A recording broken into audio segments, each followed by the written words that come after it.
प्यारे बच्चों नमस्कार, स्वागत है आपका स्टडी एंड नॉलेज चैनल में।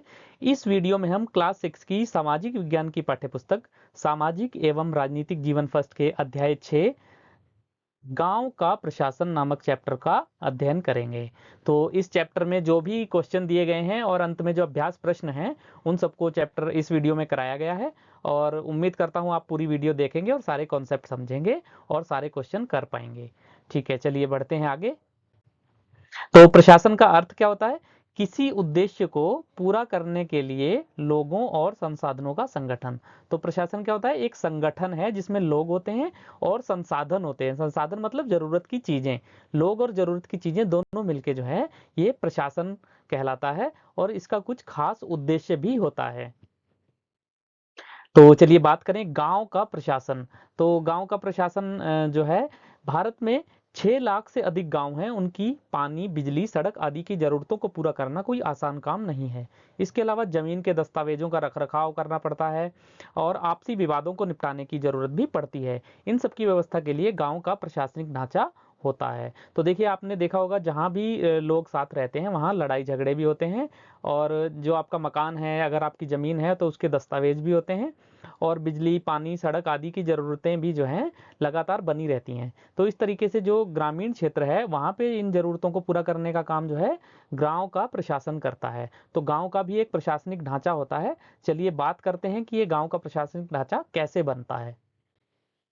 तो इस पाठ में हम 2 ग्रामीण प्रशासनिक अधिकारियों के काम के बारे में थोड़ा विस्तार से पढ़ेंगे। इसमें जो पहला अधिकारी है वो है पुलिस अधिकारी और दूसरा है राजस्व विभाग के अधिकारी। तो 2 तरीके के अधिकारियों के बारे में हम इस चैप्टर में जानेंगे, पुलिस अधिकारी और राजस्व विभाग के अधिकारी। तो पुलिस अधिकारी के बारे में तो आप पहले से ही जानते होंगे। इसमें आपके लिए नया होगा राजस्व विभाग अधिकारी। तो इसके बारे में हम डिटेल में चर्चा करेंगे। तो गांव में झगड़ा, देखिए चैप्टर के शुरू में ही एक कहानी दी गई है। कहानी में क्या होता है कि मोहन नाम का एक किसान है, उसके परिवार के पास थोड़ी सी खेतीहर जमीन है जिस पर वह कई सालों से खेती कर रहा है। उसके खेत से लगा हुआ रघु का खेत है। दोनों खेत एक छोटी सी मेड़ से अलग होते हैं। अब ये मेड़ क्या होती है? मान लीजिए यहाँ पे आपके एक मैप दिया हुआ है, ये खेती का मैप है, खेत का मैप है। इसमें आप छोटे छोटे बॉक्स देख रहे हैं ना, ये बॉक्स अलग अलग खेत हैं और जो इन बॉक्स की जो आउटर लाइन है, जो काली लाइन है, ये समझ लीजिए बाउंड्री है। तो जो खेत की बाउंड्री होती है, जो सीमा होती है खेत की, उसी को मेड़ लिखा गया है। गांव की भाषा में उसे मेड़ कहते हैं। तो रघु जो है, एक दिन मोहन ने देखा कि रघु ने मेड़ को थोड़ा सा आगे बढ़ा दिया था। ऐसा करके उसने मोहन की कुछ जमीन अपने खेत में मिला ली और अपने खेत का आकार बढ़ा लिया। तो मोहन की जमीन को किसने अपने खेत में मिला लिया? रघु ने। मोहन को बहुत गुस्सा आया मगर वह थोड़ा डर गया। रघु के परिवार के पास बहुत सारी जमीन थी और उसके अलावा उसके ताऊ गांव के सरपंच थे। तो रघु जो था वो पैसे वाला आदमी था, उसके पास बहुत सारी जमीन थी, उसके ताऊ जो है गांव के सरपंच थे। इसलिए मोहन थोड़ा डर गया। फिर भी मोहन ने हिम्मत जुटाई और रघु के घर पहुंच गया। दोनों के बीच कहासुनी हुई। रघु ने तो मानने से ही इनकार कर दिया कि उसने मेढ़ को आगे बढ़ाया है। अब रघु जो है वो मना कर देता है कि मैंने मेढ़ को आगे नहीं बढ़ाया। थोड़ी ही देर में झगड़ा शुरू हो जा गया।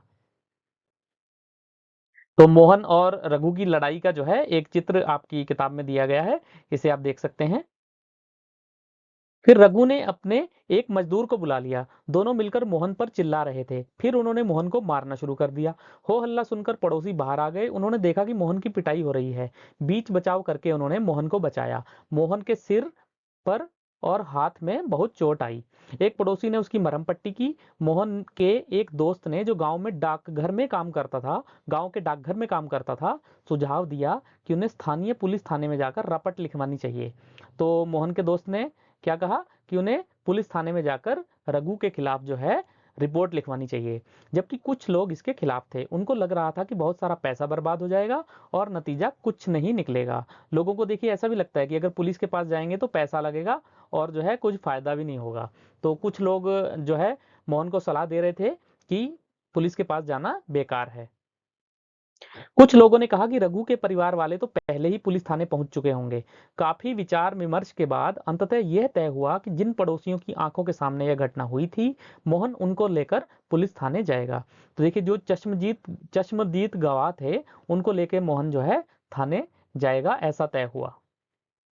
तो पुलिस थाने का क्षेत्र, थाने के रास्ते में एक पड़ोसी ने पूछा, क्यों ना हम थोड़ा और पैसा खर्च करके शहर के बड़े थाने चलें। मोहन ने समझाया कि बात पैसे की नहीं है, हम इसी थाने में अपना मामला दर्ज करवा सकते हैं, क्योंकि हमारा गांव इसी के कार्यक्षेत्र में आता है। पुलिस थाने में होने वाला काम। जब सब लोग पुलिस थाने पहुंचे तो मोहन थानेदार के पास गया और उसने पूरा मामला बताया। उसने यह भी बताया कि वह अपनी शिकायत लिखित रूप में देना चाहता है। थानेदार ने बड़ी बेरुखी से कहा कि उसके पास छोटी मोटी शिकायतों की जांच पड़ताल करने का समय नहीं है। तो थानेदार ने बेरुखी के साथ, बहुत ही बेरुखे स्वभाव के साथ बात की और मोहन को कहा कि उसके पास छोटी मोटी शिकायतों की जांच पड़ताल करने का समय नहीं है। मोहन ने अपने घाव दिखाए, लेकिन थानेदार पर इसका कोई असर नहीं हुआ।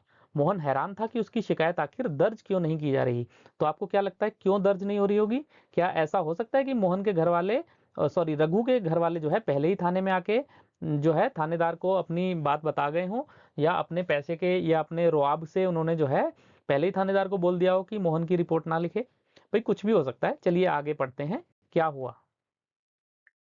तो मोहन बाहर गया और अपने पड़ोसियों को बुलाकर ले गया। पड़ोसियों ने थानेदार को समझाया कि मोहन को उनकी आंखों के सामने पीटा गया है, अगर वे उसे नहीं बचाते तो उसे बहुत ही गंभीर चोटें आती। तो ये कौन थे? ये गवाह थे जो मोहन अपने साथ लेके गया था अपने पड़ोसियों को। उन लोगों ने थानेदार से बात की, उन्होंने मामला दर्ज करने पर जोर दिया। अंततः थानेदार राजी हो गया। उसने मोहन को अपनी शिकायत लिखकर देने को कहा। थानेदार ने वायदा किया कि अगले दिन एक हवलदार घटना की जांच पड़ताल के लिए उनके यहाँ पहुंचेगा। तो थानेदार ने क्या कहा? अगले दिन यानी नेक्स्ट डे जो है एक हवलदार वहां मोहन के यहाँ पहुंचेगा और घटना की जांच पड़ताल करेगा। पुलिस थाने का क्षेत्र। अब बात करते हैं कि पुलिस थाने का क्षेत्र क्या चीज है। तो पुलिस थाना आपने देखा होगा, आपके आसपास भी कहीं ना कहीं पुलिस थाना होगा और आपका घर जो है किसी पुलिस थाने के क्षेत्र में पड़ता होगा। तो हर पुलिस थाने का एक कार्य क्षेत्र होता है जो उसके नियंत्रण में रहता है। लोग उस क्षेत्र में हुई चोरी, दुर्घटना, मारपीट, झगड़े आदि की रिपोर्ट उसी थाने में लिखवा सकते हैं। तो जिस थाने का कार्यक्षेत्र होगा उसी थाने में जो है रिपोर्ट लिखी जाएगी। वहां के थानेदार की जिम्मेदारी होती है कि वह लोगों से घटना के बारे में पूछताछ करे, जांच पड़ताल करे और अपने क्षेत्र के अंदर और मामलों पर कार्रवाई करे। जो भी उसके क्षेत्र में मामले होंगे उन पर कार्रवाई करने का और उनकी जांच पड़ताल करने का, पूछताछ करने का जिम्मेदारी किसकी होती है? थानेदार की जिम्मेदारी होती है। तो अगर आपके घर में चोरी हो जाती है तो आप किस थाने में जाकर अपनी शिकायत दर्ज कराएंगे? तो इसका सीधा मतलब है कि आप अपने पुलिस थाने का नाम लिखिए कि आप इस थाने में जाके रिपोर्ट दर्ज कराएंगे। फिर मोहन और रघु के बीच में किस बात को लेकर विवाद हुआ? तो देखिए कहानी में हमने देखा कि मोहन और रघु के बीच जमीन को लेकर विवाद हो गया था। रघु ने क्या किया था? मोहन की जमीन की जो है उसको अपनी जमीन में मिला लिया था। मेड़ को मोहन की तरफ खिसका दिया और उसकी जमीन को अपनी जमीन में मिला लिया। फिर मोहन को रघु से झगड़ा करने में डर क्यों लग रहा था? तो देखिए मोहन जो था वो एक गरीब किसान था, उसके पास थोड़ी सी जमीन थी। वहीं जो है रघु के पास बहुत सारी जमीन थी। इसके अलावा उसके रघु के जो ताऊ थे वो गांव के सरपंच भी थे। इस कहानी में पता चल रहा है कि जो रघु था उसका परिवार जो है पैसे वाला और पावरफुल परिवार था, इसीलिए मोहन को रघु से झगड़ा करने में डर लग रहा था। तो कुछ लोगों ने कहा कि मोहन को पुलिस थाने में मामला दर्ज करवाना चाहिए, जबकि कुछ लोगों ने ऐसा करने से मना किया। लोगों ने अपनी राय के लिए क्या तर्क दिए? तो देखिए हमने पढ़ा था कहानी में कि मोहन का जो एक दोस्त था जो डाकघर में काम करता था, उसने कहा कि हमें पुलिस थाने में रिपोर्ट दर्ज करानी चाहिए। वहीं कुछ लोगों ने कह दिया कि इससे बहुत समय और पैसा बर्बाद होगा और रघु के परिवार वाले पहले ही पुलिस थाने पहुंच चुके होंगे, इसलिए कोई रिपोर्ट भी दर्ज नहीं होगी। तो लोगों ने अपने अपने तर्क दिए। तो पहला तर्क हम देख लेते हैं। कुछ लोगों ने कहा कि बहुत सारा पैसा व समय बर्बाद हो जाएगा और रघु के परिवार वाले तो पहले ही पुलिस थाने पहुंच चुके होंगे, इसलिए थाने जाने का कोई लाभ नहीं है। तो ये लोग कौन है जिन्होंने रिपोर्ट ना दर्ज कराने की बात कही? वहीं मोहन के एक दोस्त ने, जो गांव के डाकघर में काम करता था, उन्हें स्थानीय पुलिस थाने में जाकर रपट लिखवानी चाहिए ऐसा कहा। वह एक सरकारी कर्मचारी था, वह जानता था कि लड़ाई झगड़ा होने पर पुलिस थाने में मामला दर्ज करना चाहिए। तो जो डाकघर में काम करता था उसने पुलिस में रिपोर्ट दर्ज करने पर जोर दिया।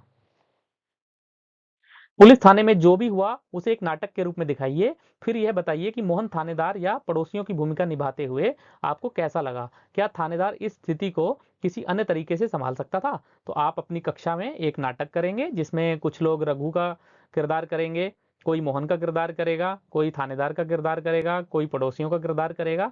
इस तरीके से आप जो है पूरी इस कहानी को एक नाटक के रूप में दर्शा सकते हैं। तो इसमें आपको बहुत मजा आएगा, आप ये करके देखिए। तो थानेदार को अधिक संवेदनशीलता के साथ मोहन की बात सुननी चाहिए थी। देखिए हमें देखा कहानी में कि मोहन को पहले ही बहुत सारी चोट लगी हुई थी, सिर में हाथ में चोट लगी थी। ऊपर से जो थानेदार था उसने भी उससे बिल्कुल रूखेपन के साथ बात की और कहा कि छोटी मोटी शिकायतों को जांच करने का मेरे पास समय नहीं है। वहीं थानेदार को क्या करना चाहिए था, अधिक संवेदनशीलता से प्यार से बात करनी चाहिए थी, मोहन की बात सुननी चाहिए थी और तुरंत रिपोर्ट दर्ज करनी चाहिए थी। क्योंकि लड़ाई झगड़े का मामला था, मारपीट का मामला था, चोट लगने का मामला था, तो थानेदार को तुरंत रिपोर्ट दर्ज करनी चाहिए थी। वहीं जांच के लिए भी तुरंत किसी को भेजना चाहिए था। थानेदार ने क्या कहा था कि अगले दिन कोई हवलदार जाएगा, जबकि ऐसे मामले में अगर थानेदार थोड़ा भी संवेदनशील होता तो वो क्या करता, तुरंत किसी को भेजता और जांच पड़ताल करवाता।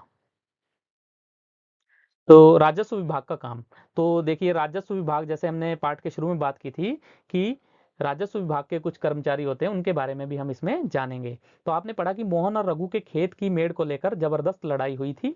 क्या ऐसा कोई तरीका नहीं था जिससे वह अपना मामला शांतिपूर्वक सुलझा लेते? क्या कोई ऐसा अभिलेख या रिकॉर्ड होता है जिनसे यह पता चल जाए कि गांव में किसके पास कौन सी जमीन है?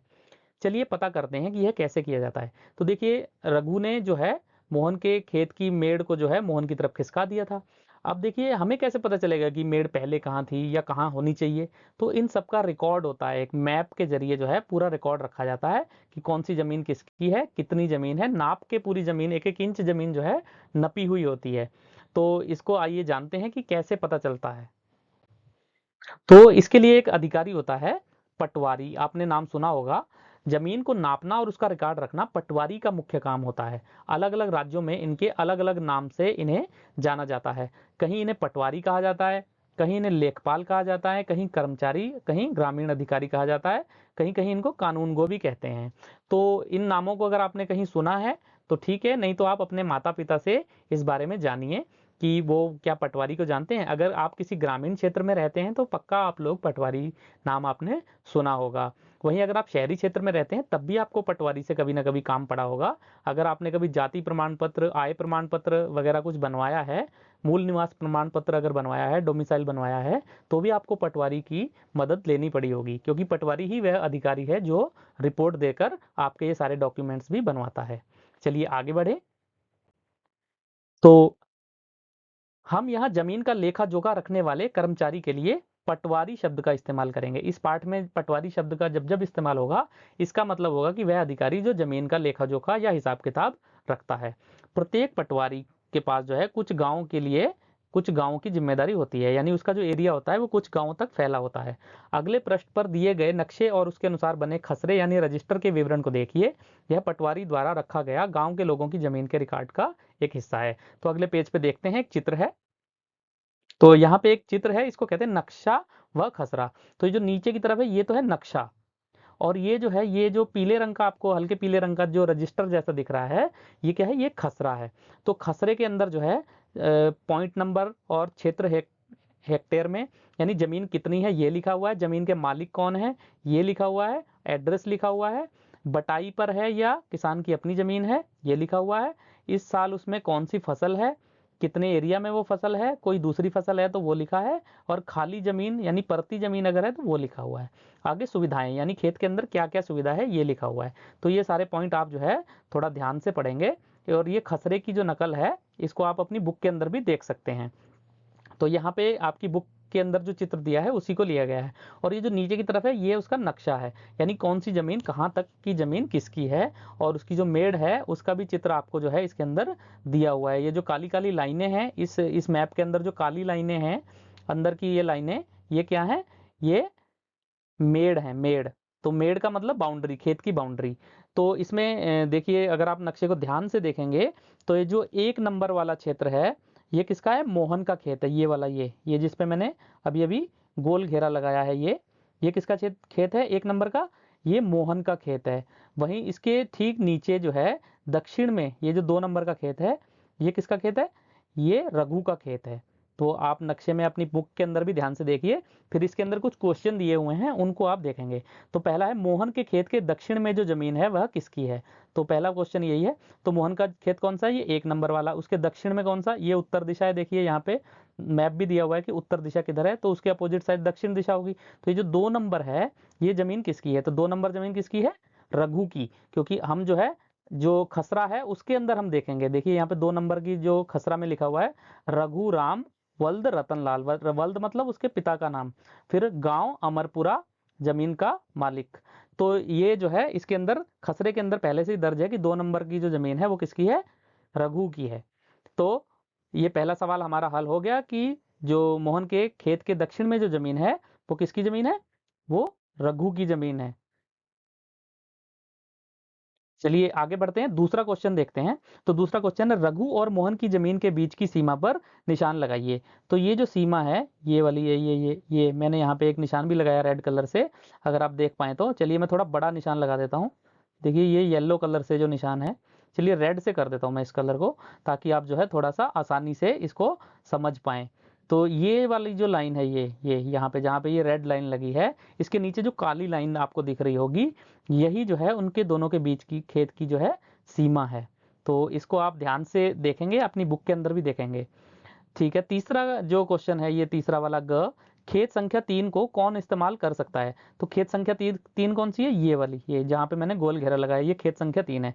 अब हम खसरे में देखते हैं, तो जो खेत संख्या 3 है वह मध्य प्रदेश सरकार सरकारी घास का मैदान, देखिए यहाँ पे लिखा हुआ है। यानी कि जो 3 नंबर की जमीन है ये किसी व्यक्ति की पर्सनल जमीन नहीं है, प्राइवेट जमीन नहीं है, ये क्या है, मध्य प्रदेश सरकार का सरकारी घास का मैदान है यहाँ पे, ये वाला। तो इसको कौन इस्तेमाल करता है, इसको गांव के जो खेत हैं, आवारा पशु हैं, वो सब जो है इसको यूज करते होंगे। चलिए अगले क्वेश्चन पे आ जाते हैं। तो अगला क्वेश्चन है, खेत संख्या 2 और 3 से संबंधित क्या क्या जानकारी हमें मिल सकती है। चौथा, तो देखिए क्या क्या मिल सकता है, खेत संख्या 2 और 3 से संबंधित हमें क्या क्या जानकारी मिल सकती है। एक तो ये जानकारी मिल सकती है कि उसका मालिक कौन है। देखिए खेत संख्या 2 का मालिक कौन है, रघु राम। और खेत संख्या 3 का मालिक कौन है, सरकार, मध्य प्रदेश सरकार। फिर और क्या जानकारी मिल सकती है, इसकी बाउंड्री हमें पता चल जाएगी, इसका मैप हमें पता चल जाएगा कि किस तरफ को कितनी जो है लंबाई है, कितनी चौड़ाई है जमीन की, ये सारी जानकारी हमें यहाँ से मिल जाएगी। फिर और क्या जानकारी मिल सकती है कि इसमें कौन सी फसल बोई गई है, इसमें अगर कोई जमीन खाली छोड़ी गई है तो उसकी जानकारी भी हमें यहाँ पे मिल जाएगी। अगर ये परती वाला जो ये वाला एरिया है, अगर इसके अंदर कुछ लिखा हुआ है, इसका मतलब वो जमीन खाली छूटी हुई है, उसमें कोई फसल नहीं है इस समय। तो इसके अलावा इसमें अगर कोई कुआं है, जमीन के अंदर अगर कोई कुआं है, तो उसकी जानकारी भी हमें जो है इस खसरा से मिल जाएगी। मैप और खसरा को जब हम एक साथ देखते हैं तो हमें ये सारी जानकारियां मिल जाती हैं। कौन कौन सी जानकारियां, एक तो जमीन का क्षेत्रफल कितना है, उसका मालिक कौन है, उसके अंदर कौन सी फसल है, कितनी जमीन खाली है, कितनी के अंदर फसल है, और उसके अंदर क्या क्या सुविधाएं हैं, क्या उसमें कुआं है, मोटर है, हैंडपंप है, क्या है, पेड़ कितने हैं, ये सारी जानकारी हमें जो है मिल जाती है नक्शे और खसरे की मदद से। चलिए उम्मीद करता हूं आपको समझ आया होगा। चलिए आगे बढ़ें। तो आमतौर पर पटवारियों के पास खेत मापने के अलग अलग तरीके होते हैं। तो पटवारी का काम है खेत नापना, बताना, नक्शा देखकर खसरा देखकर बताना कि कौन सी जमीन किसकी है। तो आमतौर पर पटवारियों के पास खेत नापने के अलग अलग तरीके होते हैं। कई जगहों पर वह एक लंबी लोहे की जंजीर का इस्तेमाल करते हैं, जिसे जरीब कहते हैं। तो ये जरीब शब्द आप जो है याद रखेंगे। जरीब क्या होती है, एक लंबी लोहे की चेन होती है जिससे खेत की लंबाई चौड़ाई को मापा जाता है। तो दी गई कहानी में पटवारी मोहन और रघु के खेतों को मापकर यह देख सकता था कि गांव के नक्शे से या खेत के नक्शे से जो है वो जमीन मेल खा रही है या नहीं।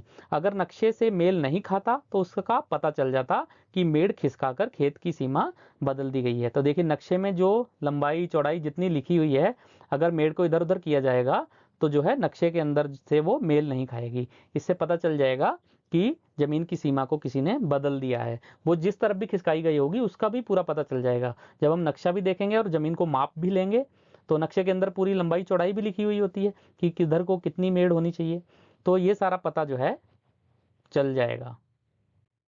चलिए आगे बढ़े, पटवारी के अन्य काम। तो हमने पहले भी बात की थी कि पटवारी का काम केवल खेती की जमीन मापना नहीं, कुछ और काम भी उसके होते हैं। पटवारी किसानों से भूमि कर भी इकट्ठा करता है और अपने क्षेत्र में उगने वाली फसलों की जानकारी भी सरकार को देता है। तो पटवारी समय समय पर गांव का दौरा करता है और वहां पे फसल किसने क्या फसल बोई है इस सब का हिसाब भी रखता है। आपने खसरा के अंदर देखा होगा, वहां पे फसलें भी लिखी हुई थी कि कौन से एरिया में कितनी फसल, कितने हेक्टेयर, कितने क्षेत्रफल में बोई गई है। और इसके साथ साथ वह किसानों से थोड़ा सा टैक्स होता है, एक भूमि कर, वो भी लेता है। भूमि कर लेके वो सरकारी खाते में जमा कर देता है। यह काम वह अपने रिकॉर्ड के आधार पर करता है, इसलिए जरूरी है कि उसको समय समय पर वह दुरुस्त करता रहे। तो जो उसका रिकॉर्ड होता है खसरा, उसको वो अपडेट भी करता रहता है। यदि इस साल कोई और फसल बोई है तो उसको लिखेगा, अगले साल फसल चेंज कर दी तो उसको लिखेगा। किसान कई बार फसलें बदल देते हैं और कुछ और उगाने लगते हैं। तो कई बार जो है किसान क्या करते हैं, एक फसल जो अच्छी नहीं हुई तो उसकी जगह उसको नष्ट करके दूसरी फसल बो दी। तो ये सारी चीजें पटवारी को अपने रिकॉर्ड में अपडेट करनी पड़ती है। या कहीं कहीं किसान कुआं खोद लेते हैं तो कुएं का रिकॉर्ड भी रखना पड़ेगा नक्शे में। इस सब का हिसाब रखना सरकार के राजस्व विभाग का काम होता है। तो ये जो पटवारी है ये राजस्व विभाग का कर्मचारी होता है, रेवेन्यू डिपार्टमेंट का कर्मचारी होता है। तो रेवेन्यू डिपार्टमेंट ही इन सब चीज़ों का रिकॉर्ड रखता है कि जमीन किसके नाम है, कहाँ से कहाँ तक क्षेत्रफल है, उसके अंदर कौन सी फसल बोई गई है। और इसके साथ साथ ये भी ध्यान रखा जाता है कि उसके अंदर जो है कुआं, ट्यूबवेल, मोटर क्या है क्या नहीं है। इस विभाग के वरिष्ठ लोग इस काम का निरीक्षण करते हैं। तो देखिए जो पटवारी है वो तो जमीनी स्तर का एक अधिकारी है। इसके साथ साथ कुछ उसके सीनियर भी होते हैं, सीनियर अधिकारी, वो पटवारी के काम का निरीक्षण करते हैं। एक सीनियर अधिकारी के अंडर में बहुत सारे पटवारी काम करते हैं। तो वो सारे पटवारियों का निरीक्षण जो है एक अन्य अधिकारी करता है, उसके बारे में भी हम जानेंगे। तो भारत में सभी राज्य जिले में बटे हुए हैं। आपने देखा होगा आपका जो राज्य है, जो भी आपका राज्य है वो भी जिलों में बटा होगा, अलग अलग जिले होंगे। जमीन से जुड़े मामलों की व्यवस्था के लिए इन जिलों को और भी छोटे छोटे खंडों में बांट दिया जाता है। जिले के उपखंडों को कई नामों से जाना जाता है, जैसे तहसील, तालुका। कहीं कहीं पर जो जिले के उपखंड होते हैं इनको तहसील कहा जाता है और कहीं पर इनको तालुका भी कहा जाता है। तो चलिए आगे देखें। सबसे ऊपर जिला अधिकारी होता है। तो जिले में सबसे ऊपर कौन होता है, जिला अधिकारी, जिसको हम आमतौर पे डीएम साहब भी बोलते हैं या कलेक्टर साहब भी बोलते हैं। और उसके नीचे तहसीलदार होते हैं। तो तहसीलदार ही वो अधिकारी है जो पटवारियों के वरिष्ठ अधिकारी होते हैं। जहाँ अभी हमने पिछली स्लाइड पे बात की थी कि जो पटवारी है उनके ऊपर भी एक अधिकारी होता है। वो अधिकारी कौन होता है, तहसीलदार। तहसीलदार जमीन से संबंधित मामले देखने वाला रेवेन्यू डिपार्टमेंट का अधिकारी होता है। उन्हें विभिन्न मामलों को निपटाना होता है। तो पटवारी का काम तो है केवल अभिलेख तैयार करना और अपडेट करते रहना। वहीं तहसीलदार का काम होता है मामलों को निपटाना। जैसे जमीन का वो कोई विवाद अगर आ गया तो पटवारी जो है उसको दर्ज करेगा। और तहसीलदार की एक अदालत भी होती है उसके ऑफिस में, वो अपनी अदालत के अंदर मामले की सुनवाई भी करेगा। तो पटवारी के काम का निरीक्षण भी करेगा। पटवारी ने जो जो रिपोर्ट लिखी है वो सही है या नहीं है, समय समय पर अपडेट हो रही है नहीं, ये सारा काम भी तहसीलदार देखते हैं। और ये सुनिश्चित करते हैं कि रिकॉर्ड जो है सही ढंग से रखे जाएं। जितने भी रिकॉर्ड हैं वो सही ढंग से रखे जाएं, ये सुनिश्चित करना तहसीलदार का काम है। और राजस्व इकट्ठा होता रहे। तो जो भी टैक्स होता है जमीन पे, थोड़ा सा ही होता है, मामूली टैक्स होता है, वो भी समय समय पर इकट्ठा होता रहे, ये सारी जो है तहसीलदार की जिम्मेदारी होती है। रिकॉर्ड को सही से रखना, टैक्स इकट्ठा करना, तो ये सब जो है तहसीलदार देखता है। किसान को अपने रिकॉर्ड की नकल आसानी से मिल जाए। भाई कभी कभी किसान को भी जरूरत पड़ सकती है खसरे की, या उसको मैप की जरूरत पड़ सकती है, तो उसको जो है वो तहसील से ही मिलता है। तो इस चीज का भी जो है तहसीलदार जिम्मेदार होता है कि वह किसान को रिकॉर्ड की सही नकल, असली नकल जो है उपलब्ध कराए। विद्यार्थियों को जरूरत पड़ने पर जाति प्रमाण पत्र आदि भी जारी करते हैं। तहसीलदार के दफ्तर में जमीन से जुड़े विवाद के मामले सुने जाते हैं। तो जैसे हमने अभी बात की थी, आपको पहले बताया था कि जाति प्रमाण पत्र, आय प्रमाण पत्र, ये सब भी जो है तहसीलदार जारी करता है। पटवारी रिपोर्ट देगा और तहसीलदार प्रमाण पत्र जारी करेगा। अगर आपके पास कोई भी जाति प्रमाण पत्र है या मूल निवास डोमिसाइल है या आय प्रमाण पत्र है, तो उस पर आप देखेंगे कि आपके यहाँ के तहसीलदार की उसमें साइन, मोहर आदि लगी हुई होगी। तो तहसीलदार जो है वो आपके जाति प्रमाण पत्र, आय प्रमाण पत्र आदि भी जारी करता है। इसके साथ साथ एक काम और है कि तहसीलदार के दफ्तर में जमीन से जुड़े विवाद के मामले भी सुने जाते हैं। तो जैसे हमने सुना था कि रघु और जो है दूसरा किसान कौन था, मोहन। तो रघु और मोहन के बीच जो विवाद हो गया था, अगर उनकी जमीन का कोई मामला सुनवाई के लिए सरकारी ऑफिस में जाएगा तो वो किसके ऑफिस में जाएगा, तहसीलदार के ऑफिस में जाएगा। पुलिस तो केवल लड़ाई झगड़े की रिपोर्ट दर्ज करेगी, उसकी जांच करेगी किसने किसको मारा, ये सब दर्ज करेगी। मगर जमीन का काम कौन देखता है, जमीन की नाप तोल कौन करता है, वो तहसीलदार और पटवारी करते हैं। तो जो भी विवाद होगा, अगर कोई मुकदमा चलेगा तो वो किसकी अदालत में चलेगा, तहसीलदार की अदालत में चलेगा। तो आप समझ गए होंगे। चलिए आगे बढ़ते हैं। तो अगर आप ग्रामीण क्षेत्र में रहते हैं तो पता कीजिए कि आपके क्षेत्र का पटवारी कितने गांवों के लिए जमीन के अभिलेख रखता है।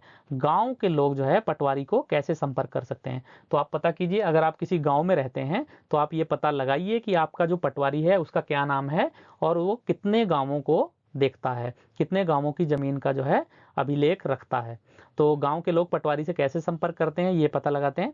तो पटवारी जो है तहसील ऑफिस में बैठता है, भाई जहाँ पे तहसीलदार का ऑफिस होता है पटवारी वहां भी मिलता है।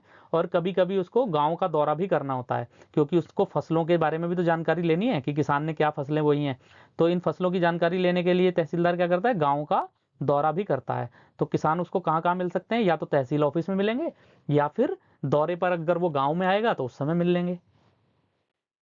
ठीक है, किसानों को अक्सर अपने खेत के नक्शे और रिकॉर्ड की जरूरत पड़ती है, जिसके लिए उनको कुछ शुल्क देना पड़ता है। किसानों को इसकी नकल पाने का अधिकार है। तो किसानों की जमीन का जो अभिलेख होता है, जो नक्शा होता है, उसकी जरूरत अगर किसान को पड़ जाए तो वो तहसील ऑफिस से ले लेता है, मगर उसको थोड़ी सी उसकी फीस देनी होती है। ये मामूली फीस होती है, कोई बहुत ज़्यादा फीस नहीं होगी। हालांकि कई बार उनको ये रिकॉर्ड आसानी से नहीं मिलते। भाई मान लीजिए पटवारी के पास गया किसान, और पटवारी पहुंचा हुआ है गांव के दौरे पर या किसी और काम में लगा हुआ है, तो उसको किसानों को कई बार ये नकल जो है, ये रिकॉर्ड जो है मिल नहीं पाते। तो लोगों को इसको हासिल करने में बहुत मुश्किलों का सामना करना पड़ता है। कई बार लोगों को बहुत मुश्किलें आती हैं अपनी ही जमीन के कागज को जो है प्राप्त करने में। कई राज्यों में ये सारे रिकॉर्ड कंप्यूटर में डालकर पंचायत के दफ्तर में रख दिए गए हैं, ताकि वे आसानी से लोगों को उपलब्ध हो सकें और नई सूचनाओं के अनुसार नियमित रूप से दुरुस्त होते रहें। तो कई बार जो है कई राज्यों के अंदर जो है ऐसी व्यवस्था कर दी गई है कि जो पंचायत, ग्राम पंचायत का जो ऑफिस है, उसी के अंदर जो है किसानों के पूरे जमीनों के दस्तावेज को कंप्यूटर में डालकर रिकॉर्ड करके रख दिया गया है, और समय समय पर उनको अपडेट करना भी आसान हो जाता है। तो चलिए आगे बढ़ें। तो आपको क्या लगता है कि किसान को इस रिकॉर्ड की जरूरत कब पड़ती होगी? नीचे दी गई स्थितियों को पढ़िए और उन मामलों को पहचानिए जिनमें जमीन के रिकॉर्ड अनिवार्य होते हैं। यह भी बताइए कि वे किस लिए जरूरी हैं। तो देखिए, आपको ये कुछ पॉइंट्स पढ़ने हैं और इसमें बताना है कि क्या किसान को इसमें अपने कागजों की जमीन के कागजों की जरूरत पड़ेगी या नहीं पड़ेगी। देखिए, पहला मामला क्या है, एक किसान दूसरे किसान से जमीन खरीदना चाहता है। तो निश्चित तौर पे अगर आप कोई चीज खरीद रहे हैं तो उसके कागज आपको चाहिए। जैसे आप बाइक खरीदते हैं तो आपको कागज चाहिए होते हैं ना उसके अपने नाम करवाने के लिए। तो अगर आप किसी किसान से, कोई दूसरा किसान अगर जमीन खरीद रहा है तो उसको कागज चाहिए होंगे। तो किस लिए चाहिए होंगे, क्योंकि भाई वो देखेगा भी तो कि किसके नाम जमीन है। पता चला पैसे किसी और को दे दिए और जो है जमीन उसके नाम है ही नहीं। तो उसको जो है, अगर किसान को दूसरे की जमीन खरीदनी है तो कागजों की जरूरत पड़ेगी। फिर एक किसान अपनी फसल दूसरे को बेचना चाहता है, तो इसमें जरूरत नहीं पड़ेगी। मान लीजिए किसान ने कोई गेहूं चावल कुछ भी बोया और वो दूसरे किसान को बेचना चाह रहा है, तो उसको कागजों की क्या जरूरत है, फसल बेचने के लिए कागजों की जरूरत नहीं पड़ती। तो दूसरे पॉइंट में नो आ जाएगा। फिर एक किसान को अपनी जमीन में कुआं खोदने के लिए बैंक से कर्ज चाहिए, तो भाई यहाँ पे कागजों की जरूरत पड़ेगी, क्योंकि बैंक हमेशा लोन देने से पहले देखता है कि जिसको वो लोन दे रहा है, क्या उसके पास गिरवी रखने के लिए कुछ चीज है, या जो कुआं खोदने के लिए जमीन है वो जमीन उसी किसान के नाम है या नहीं, जो किसान लोन ले रहा है। तो ये सब चेक करने के लिए बैंक को कागज चाहिए। आप किसान को भी कागज चाहिए बैंक में देने के लिए। तो तीसरे पॉइंट में किसान को कागजों की जरूरत पड़ेगी। फिर एक किसान अपने खेतों के लिए खाद खरीदना चाहता है। मान लो खाद खरीदना चाहता है तो उसके लिए जो है कागजों की जरूरत नहीं पड़ेगी। कई बार सब्सिडी वाली खाद खरीदने के लिए एक बही की जरूरत पड़ सकती है, मगर जो खसरा या नक्शा है उसकी जरूरत नहीं पड़ेगी। ठीक है, अगला पॉइंट जो है, सॉरी, जो जो चौथा पॉइंट था इसमें हमारा जो है नो आएगा, क्योंकि उसको अगर खाद खरीदनी है तो उसको जरूरत, कागजों की जरूरत नहीं है। फिर एक किसान जो है अपनी जमीन अपने बेटे और बेटियों में बांटना चाहता है, तो यहाँ पे कागजों की जरूरत पड़ेगी, क्योंकि जो बांटने का काम है वो कहाँ पे होगा, तहसील ऑफिस में ही होगा, और जो है कागजों में ही बटेगी। भाई कागजों में तो दूसरे के नाम करवाई जाएगी। अब कागजों में दूसरे के नाम करवानी है तो उसके लिए जो है रिकॉर्ड की जरूरत पड़ेगी। तो पहला, तीसरा और पांचवे में यस है, और दूसरे और चौथे में नो है। ये एक नया कानून, हिंदू अधिनियम धारा 2005। तो इसको हम इसमें जो है थोड़ा सा जानेंगे कि ये कौन सा कानून है भाई। जब हम उन किसानों के बारे में सोचते हैं जिनके पास जमीन है, तो आमतौर पर हमारे ध्यान में पुरुष होते हैं। तो हम किसान को क्या मान लेते हैं कि वो एक पुरुष होगा, जबकि महिलाओं की हैसियत खेतों में काम करने वाले एक मददगार भर की मानी जाती है। ऐसा मान लिया जाता है कि जो महिलाएं हैं वो केवल मदद कर रही हैं खेती में। उनके बारे में जमीन के मालिक के रूप में कभी नहीं सोचा जाता। ऐसा कभी नहीं सोचा जाता कि कोई महिला जो है वो किसान है या जमीन की मालकिन है। अभी तक कई राज्यों में हिंदू औरतों को परिवार की जमीन में हिस्सा नहीं मिलता था। पिता की मृत्यु के बाद जमीन बेटों बेटों में बंट जाती थी। हाल ही में यह कानून बदला गया है। नए कानून के मुताबिक बेटों और बेटियों को उनकी मां को जमीन में बराबर हिस्सा मिलता है। यदि किसी किसान के पास या व्यक्ति के पास जमीन है और उसकी मृत्यु हो जाती है, तो उसके बेटे बेटियों और जो उसकी पत्नी है या बच्चों की जो माँ है उन सबको बराबर हिस्सा मिलेगा। अब पहले जैसा नहीं है, पहले क्या होता था कि अगर कोई व्यक्ति की मृत्यु हुई तो वो जमीन केवल उसके बेटों में बंट जाती थी। अब क्या है, महिलाओं को भी या लड़कियों को भी, बेटियों को भी बराबर हिस्सा मिलता है, और वहीं जो किसान की या जो मालिक है उसकी पत्नी को भी एक हिस्सा मिलता है। यह कानून सभी राज्यों और केंद्र शासित प्रदेशों में लागू है। अब ये कानून जो है 2005 से पूरे देश भर में लागू हो चुका है। तो सुधा की कहानी, इसमें हम एक छोटी सी कहानी पढ़ेंगे। सुधा एक खेतीहर परिवार की सबसे बड़ी बेटी है। वह शादीशुदा है और पास के गांव में रहती है। अपने पिता की मृत्यु के बाद सुधा अक्सर खेती के काम में अपनी मां का हाथ बटाने के लिए आती है। उसकी मां ने पटवारी से कहा कि जमीन पर अब बेटे के साथ साथ उसका और दोनों बेटियों का नाम भी रिकॉर्ड में आ जाना चाहिए। तो सुधा की मां पटवारी से कह रही है, क्योंकि सुधा के पिता की मृत्यु हो गई है, तो वो कह रही है कि बेटे और दोनों बेटियों के नाम पे भी जमीन जो है होनी चाहिए। सुधा की मां बड़े आत्मविश्वास के साथ छोटे बेटे और बेटी की मदद से खेती का काम संभालती है। सुधा भी इसी निश्चिंतता में जी रही है कि जरूरत पड़ने पर वह अपने हिस्से की जमीन से काम चला लेगी। तो सुधा की जो मां है उसने सही निर्णय लिया कि बेटी को भी बराबर हिस्सा दे रही है, और सुधा भी हाथ बटाने भी आ रही है और निश्चिंत भी है, क्योंकि उसके पास उसकी जमीन का हिस्सा है। भाई, किसको ऐसा आत्मनिर्भर होना जो है सभी को अच्छा लगता है, तो सुधा को भी ये अच्छा लगा। तो एक बिटिया की चाह कविता आपकी किताब के अंदर एक कविता है। देखिए, कविता को आप ध्यान से पढ़ेंगे, बहुत ही अच्छी कविता है। विरासत में मिला यह घर पापा को अपने पिता से, यही घर मिलेगा मेरे भैया को मेरे पिता से। ये एक लड़की कह रही है कि जो घर है ये मेरे पापा को उनके पिता से मिला और मेरे भाई को मिल जाएगा मेरे पिता से। पर मैं और मेरी माँ हमारा क्या, बता दिया गया है मुझे, पिता के घर में हिस्से की बात औरतें नहीं किया करती। लड़की कह रही है कि मैं और मेरी माँ हमारा क्या, हमें कौन सा घर मिलेगा, हमें तो पहले से ये कह दिया गया कि पिता के घर के हिस्से में औरतें जो है अपनी बात नहीं करती। लेकिन मुझे चाहिए एक घर अपना, बिल्कुल मेरा अपना, नहीं चाहिए दहेज में रेशम और सोना। तो इस कविता को पढ़ के आपको लगेगा कि लड़की कह रही है कि मुझे दहेज में रेशम सोना चांदी, कोई दहेज नहीं मुझे चाहिए, मुझे केवल अपना घर चाहिए जो मेरा अपना घर हो। तो ये बहुत ही अच्छी कविता मुझे पर्सनली लगी। आप लोग भी इसको जो है अपनी बुक के अंदर भी पढ़ सकते हैं।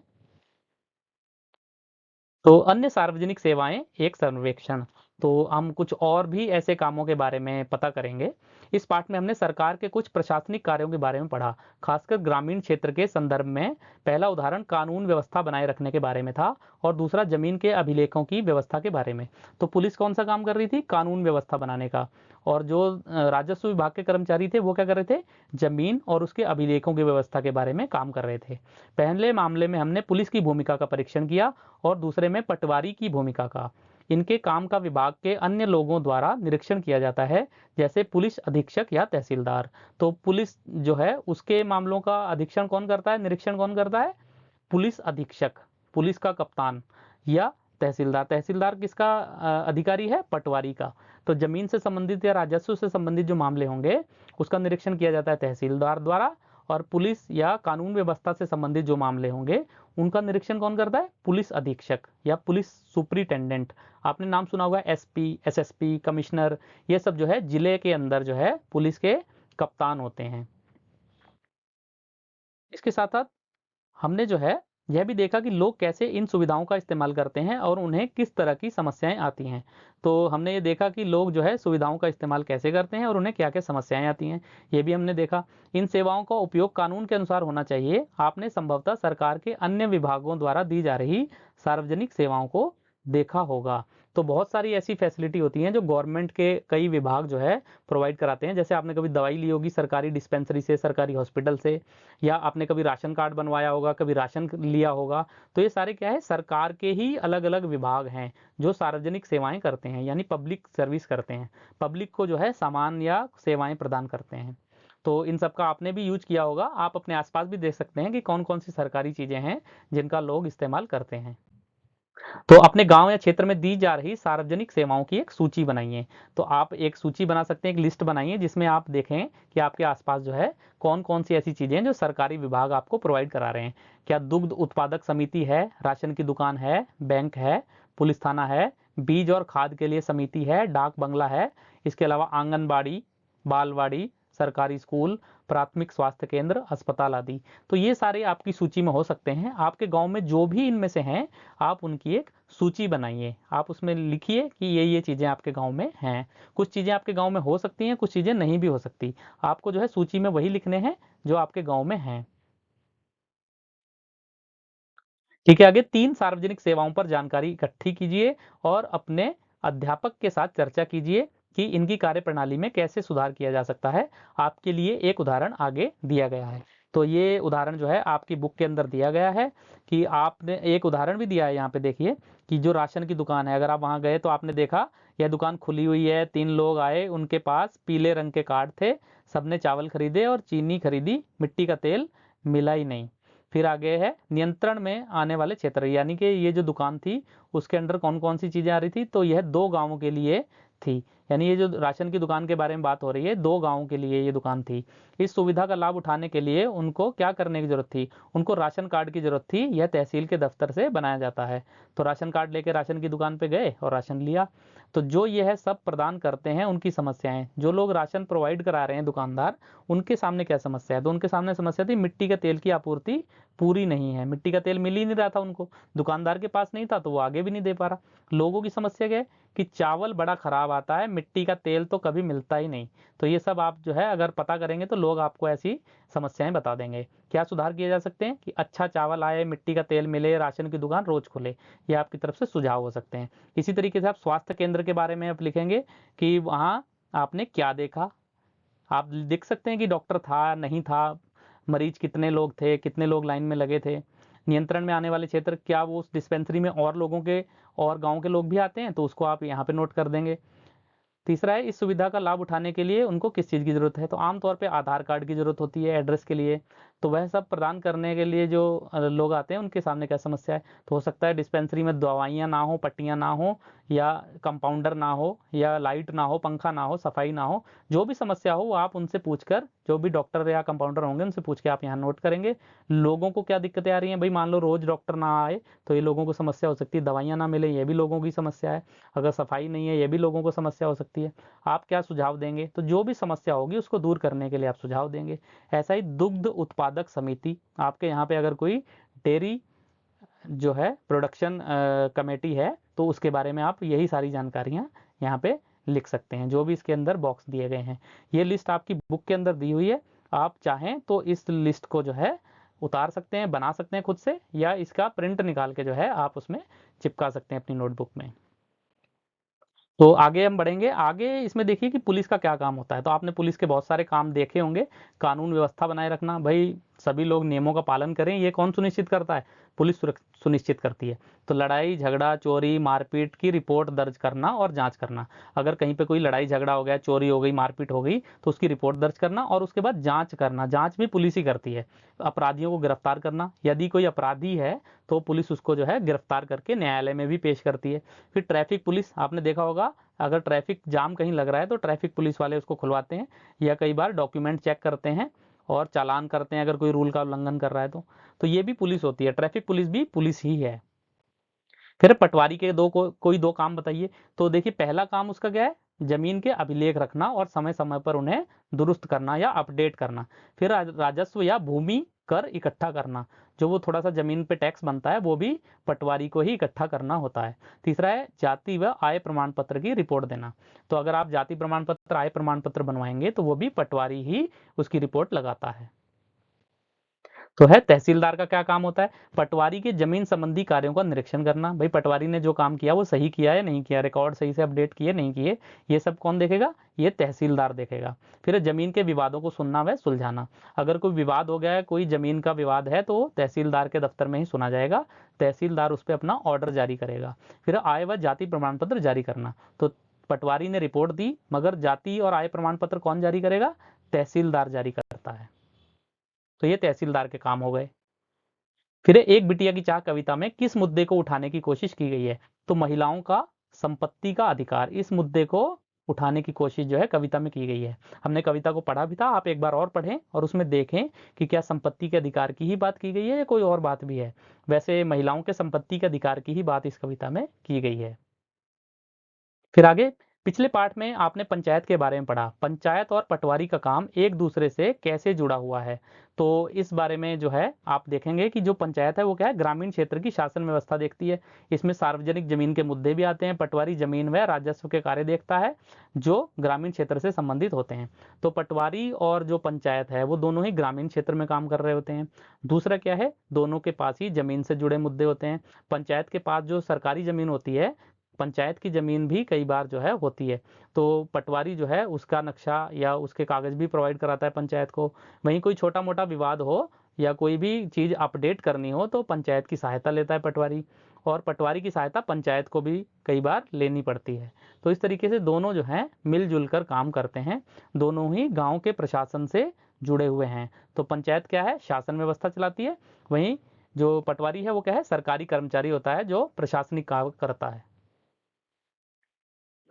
फिर आप कि पुलिस थाने जाइए और पता कीजिए कि यातायात नियंत्रण, अपराध रोकने और कानून व्यवस्था बनाए रखने के लिए पुलिस क्या करती है, खास तौर पर त्योहार या सार्वजनिक समारोह के दौरान।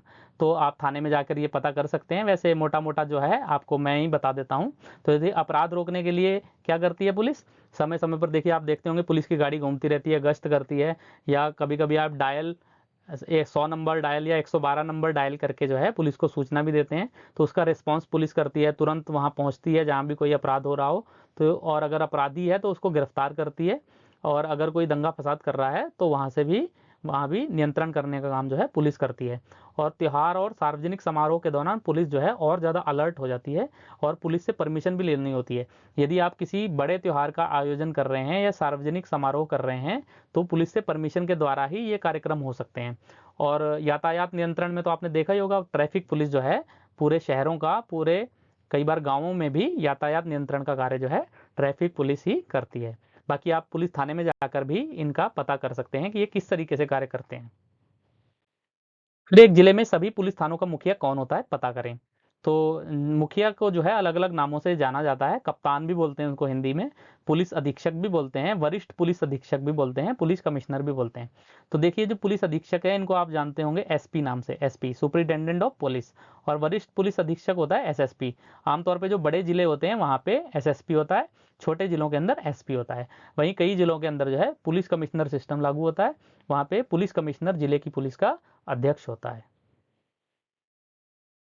चलिए चर्चा कीजिए कि नए कानून के तहत महिलाओं को किस तरह फायदा होगा। तो देखिए जब महिलाओं को संपत्ति का अधिकार मिलेगा, उससे महिलाएं जो है और अधिक आत्मनिर्भर बन सकेंगी, आर्थिक रूप से मजबूत होंगी और आत्मनिर्भर बनेंगी। महिलाएं जो है सम्मान पूर्वक व समानता के साथ जीवन जिएंगी। देखिए अभी तक क्या हो रहा था, भेदभाव हो रहा है एक तरीके से, बेटा बेटी के साथ अंदर जो है अंतर करना भी एक तरीके का भेदभाव है। तो अगर उन्हें जमीन में बराबर हिस्सा मिलेगा तो जो है समानता का व्यवहार होगा, सम्मान पूर्वक उनको जो है समानता के साथ जीने का अवसर मिलेगा। तो आपके पड़ोस में क्या कोई ऐसी औरत है जिसके नाम जमीन जायदाद हो? यदि हाँ तो उसे यह संपत्ति कैसे प्राप्त हुई? तो आप खुद इस चीज का पता लगाएंगे। अगर आपके आसपास कोई ऐसी लेडी हैं जिनके पास जमीन है, जिनके नाम पे संपत्ति है, तो आप उनसे पूछिए कि उन्हें यह संपत्ति कैसे मिली। तो इस तरीके से आप जो है इस चैप्टर के सभी प्रश्नों को हल कर पाएंगे। कुछ प्रश्न जानबूझकर मैंने आप लोगों के लिए छोड़े हैं ताकि आप जो है अपने लेवल पर, अपने स्तर पे जो है इनका पता लगाकर काम कर पाएं। वैसे ज़्यादातर प्रश्नों का उत्तर मैंने देने का प्रयास किया है। फिर भी यदि आपका कोई क्वेश्चन है, आपको कोई चीज़ समझ नहीं आई, तो आप जो है कमेंट सेक्शन में पूछ सकते हैं, मैं बिल्कुल आपको आंसर दूंगा। और अगर आपको नोट्स की आवश्यकता है वो भी आप कमेंट कीजिए, हम आपको प्रोवाइड कराएंगे। और अगर आपको वीडियो अच्छा लगा है तो लाइक कीजिए, चैनल को सब्सक्राइब कीजिए। Thank you very much.